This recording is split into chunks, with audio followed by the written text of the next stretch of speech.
Do you wanna know? Hello sa lahat! Nandito naman ako para sa tanong mo, sagot ko. Information ng video na to is from Google Search and YouTube Policy. Our topic for today is, what are some tips for writing a successful invalid traffic appeal? So, ito yung kung gusto nyong i-appeal yung na-disable na account ninyo. So, ito yung gagawin nyo daw, mga tips. So, babasahin ko. Here are some tips that might find useful when you're writing your appeal. Number 1, review the common reason why AdSense accounts are disabled for invalid traffic. Do any of these reasons apply to you or your content? Did your friends click on your ads too many times? Did you purchase traffic that leads to a surge of invalid traffic? Can you make content or a behavioral changes to prevent invalid traffic from happening again? So that is what you will think about. So yun daw ang isipin nyo una bago kayo mag-appeal.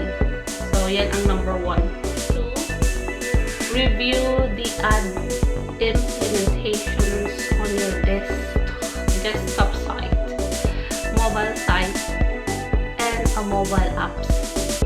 Think about what your typical user journey would be and see if the ads implementation might cause user to accidentally click on your ads. So, tingnan nyo daw ang setting and layout ng yung video or your website. Number 3, in the appeal form, provide the email address that associates with your disabled Google AdSense account. This will help AdSense locate your account and reduce delayed in processing your appeal. Number 4, the last one, tell AdSense what changes you'll make for future. What system or behavior have you put in place to ensure that this won't happen again? Example, tell us how you've adjusted your ad implementation, evaluated your traffic source, etc. So, tingnan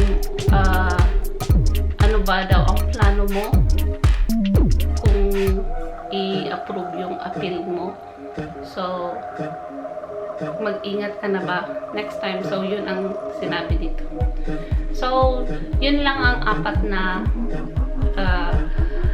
batayan para bago kayo mag-appeal, para makatulong sa inyo kung tama ba na mag-appeal o hindi.